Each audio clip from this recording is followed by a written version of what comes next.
TikTok ने पाकिस्तान के अंदर बीटा वर्जन अपना मोनेटाइजेशन का ऑन कर दी और उस पर सबसे इम्पोर्टेंट चीज़ ये है कि आपके कम से कम 1 लाख फॉलोअर्स होने चाहिए और आपकी एज जो है वो 18 साल से ऊपर होनी चाहिए, प्लस होनी चाहिए। तो आपका एलिजिबिलिटी क्राइटेरिया पास आउट होके आप जो है वो उसके थ्रू भी पैसा कमा सकते हैं।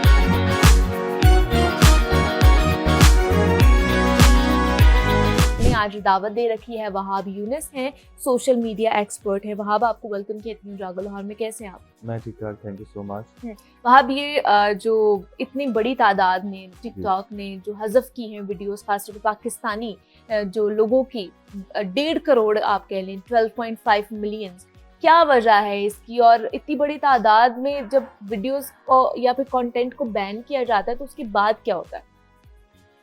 बिस्मिल्लाहिर्रहमानिर्रहीम। बहुत बहुत शुक्रिया आपने जो है मुझे इस शो पे इनवाइट किया। देखिए, टिकटॉक जो है वो पाकिस्तान के अंदर बहुत जल्दी, बल्कि पूरी दुनिया के अंदर सबसे ज़्यादा फेमस होने वाली एक वेबसाइट है, एक ऐप है। देखिए, हर चीज़ के अंदर जो है ना, जब भी कोई भी नई चीज़ आती है उसको यूज़ करने के हमेशा से 2 तरीके होते हैं, या तो वो सही तरफ जाती है या वो नेगेटिव साइड पे ज़्यादा चली जाती है। अनफॉर्चुनेटली पाकिस्तान में हर चीज को हमेशा से ही नेगेटिव पहले लाया जाता है, पॉजिटिविटी बाद में लाई जाती है। उसकी वजह है, उसकी सबसे बेसिक वजह है कि उसको यूज करने के लिए आपको जो तरीकेकार है वो गाइडलाइन दी ही नहीं जाती। अच्छा, अगर हम टिकटॉक तो चलें, एक ऐसी ऐप है ना जहां पर कंटेंट आपने डाला और टिकटॉक ने ऑफ कर दिया, बैन कर दिया, इससे मतलब ऐसा इतना इम्पैक्ट नहीं क्रिएट हुआ। लेकिन अगर हम बात करें एक ऐसी चीज की जो पाकिस्तान की इकोनॉमी में बहुत ज्यादा उसका इन्फ्लुएंस है, जैसे अमेज़न। जी जी, 1-2 साल पहले अमेज़न जब पाकिस्तान के अंदर आया तो ये एक अच्छी चीज थी, हर बंदे ने इसको अप्रिशिएट किया और ये एक वाकई पॉजिटिव साइन था हमारी इकोनॉमी के लिए, जिसपे हम इन्हिसार करते हैं। अभी पिछले दिनों अमेज़न ने हजारों अकाउंट डिसेबल कर दिए। एग्जैक्टली 5000 प्लस जो है अकाउंट उन्होंने डिसेबल कर दिए, जो कि अब ये एक डर पैदा हो गया है कि कोई पता नहीं कि अमेज़न जो है अपनी जो है वो सर्विसेज को पाकिस्तान में टोटली बैन ना कर दे, तो जिससे हमारी इकोनॉमी को एक बहुत बड़ा धचका लगेगा। मेरा बताने का मकसद दोनों ही इंटरनेट के ऊपर काम करने वाली चीज बिल्कुल ऐसी है। हाँ जी, ठीक है। मेरा बताने का मकसद, कंपैरिजन देने का मकसद ये है कि आप देखें कि पाकिस्तान के अंदर चीजों को प्रॉपर तरीके से ना सही गाइडलाइन देने की वजह से आप ये मसले मसाइल पैदा होते हैं। अगर हम यही चीजें प्रॉपर अपने माशरे के अंदर, जैसे कि अब ये प्रोग्राम हो रहा है, ये उसी का एक है कि आपने किस तरीके से चीजों को हैंडल करना है, प्रॉपर तरीके से सही डायरेक्शन में लेकर जाए। जैसे कि आप टिकटॉक पे जो बैन किया जा रहा है कंटेंट, ये 4थी दफा टिकटॉक वैसे पाकिस्तान के अंदर बैन हुई थी, लेकिन अब उन्होंने फिर इतनी पॉलिसी सख्त कर दी कि अब वो कंटेंट को अब तकरीबन 2 करोड़ के करीब उन्होंने, ये जो आप बता रहे हैं 1.5 करोड़ के करीब उन्होंने वीडियो जो है वो डिसेबल की है। उसकी वजह ये है कि लोगों के पास शऊर नहीं है, उनको पता है कि सिर्फ यहाँ पर आप इस तरह का नाजेबा कंटेंट डाल के मशहूर हो सकते हैं, उनको सिर्फ ये पता है। लेकिन उनको ये नहीं पता कि इसके ऊपर अगर आप इंफॉर्मेटिव या अगर आप प्रोडक्ट लॉन्च करके या उसकी इंफॉर्मेशन देकर भी पैसा कमा सकते हैं। बेसिक मकसद तो मशहूर होना है ना, और पैसा कमाना है। तो उसके पीछे सबसे बड़ी रीजन मुझे ये लगती है कि हमारे पास जो बेसिक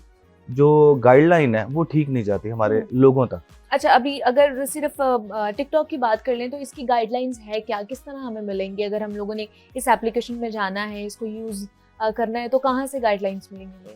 इसकी गाइडलाइन सिंपल है। वैसे तो टिकटॉक की अपनी भी पॉलिसी की एक प्रॉपर एक डायरेक्टरी होती है। किसी भी कंपनी के अगर आप वेबसाइट जाते हैं या ऐप यूज करते हैं तो उनकी अपनी एक गाइडलाइन, एक पॉलिसी होती है और वो कंट्री टू कंट्री वेरी करती है। अच्छा, हर कंट्री की गाइडलाइंस डिफरेंट होती है।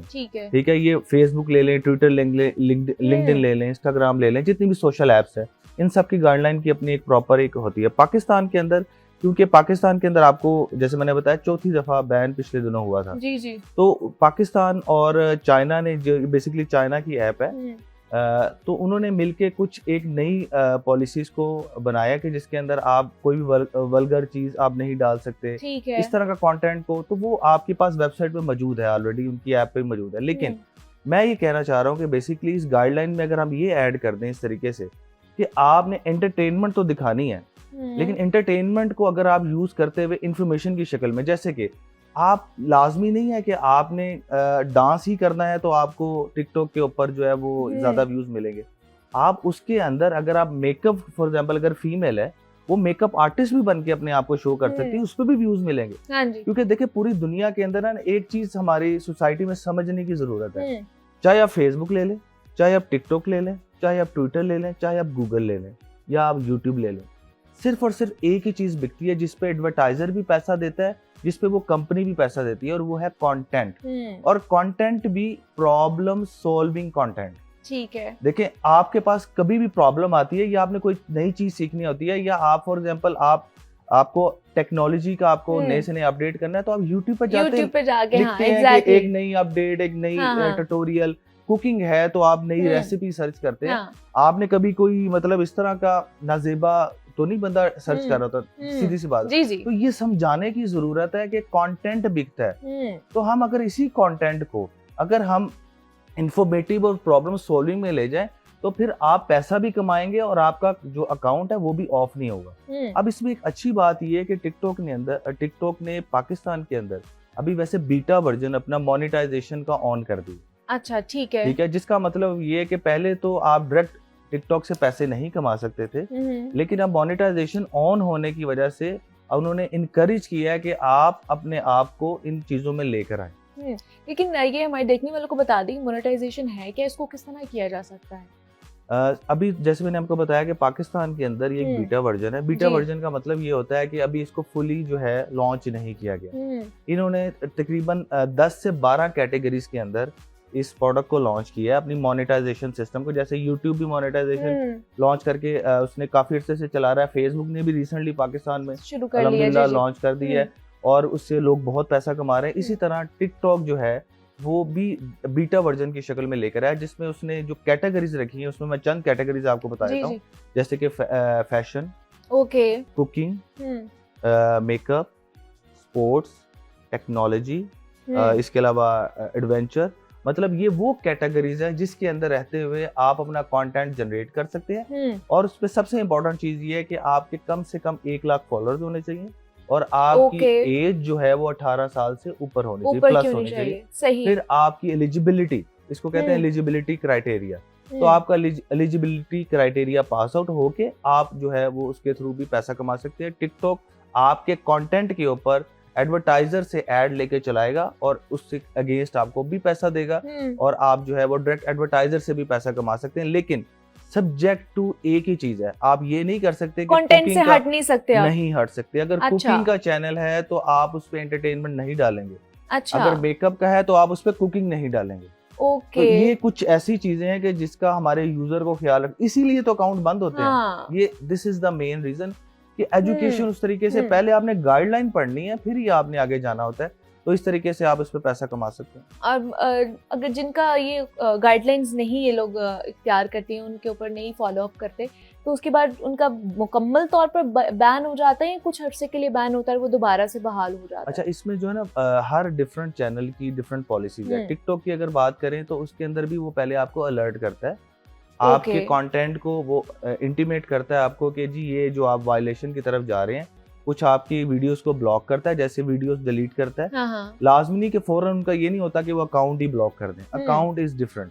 हाँ, अगर फॉर एग्जांपल कॉपीराइट्स का इशू आ गया है तो ये एक बहुत बड़ा इशू होता है जो ज्यादातर लोगों को नहीं पता कि अगर आप किसी की प्रोडक्ट को अपने फोरम्स के थ्रू बेच रहे हैं और वो उसको इन्फॉर्मेशन नहीं है और आपने उसे लाइसेंस नहीं लिया, तो अगर वो कंपनी आप पर क्लेम करती है तो आपका अकाउंट ब्लॉक फौरन भी कर सकते हैं। जैसे कि जितने भी बड़े ब्रांड है दुनिया के अंदर, नाइकी हो गए, इस तरह के जितने भी बड़े ब्रांड है, अगर आप कोई स्पोर्ट्स शूज बेचते हैं और नाइकी की अगर शूज बेच रहे हैं और टिकटॉक के थ्रू आप बेच रहे हैं या किसी भी चैनल के थ्रू बेच रहे हैं, अगर आपने उससे कॉपी राइट्स नहीं लिए तो आपका अकाउंट भी डिसेबल हो जाएगा, आपकी प्रोफाइल भी डिसेबल हो जाएगी। और इवन के उसमें अगर आपने कोई अपना मोड ऑफ पेमेंट या कोई आपने पेपॉल या आपने क्रेडिट कार्ड भी अटैच किए तो वो भी ब्लैक लिस्ट हो जाएंगे। तो इस चीज का बड़ा ख्याल रखना पड़ता है। जैसे मुख्तलिफ खवातीन को इस चीज का नहीं पता कि वो कपड़े बेचना शुरू कर देते हैं। कपड़े बेचने में कोई मसला नहीं है, लेकिन मसला वहां पर आता है कि जब वो किसी XYZ ब्रांड का, चाहे वो लोकल है चाहे वो इंटरनेशनल है, अगर वो उसकी कॉपीराइट्स लिए बगैर या उससे इजाजत लिए बगैर अगर वो प्रोडक्ट बेचती हैं तो फौरन से पहले उनका अकाउंट जो है वो ब्लॉक, क्योंकि उनकी टीम्स भी बैठी होती है, जारी बात उन्होंने अपने आप को सेव करना है। तो ऐसे तो नहीं है कि मेरी चीज कोई मेरे से पूछे बगैर बेचना, तो उनके वो ऑलरेडी इतने मतलब एस्टेब्लिश उनके प्रोडक्ट होते हैं, उनकी पूरी टीम बैठी होती है जो इसी चीज को गूगल पे सर्च कर रही होती है कीवर्ड्स के थ्रू कि कौन हमारी प्रोडक्ट बेच रहा है।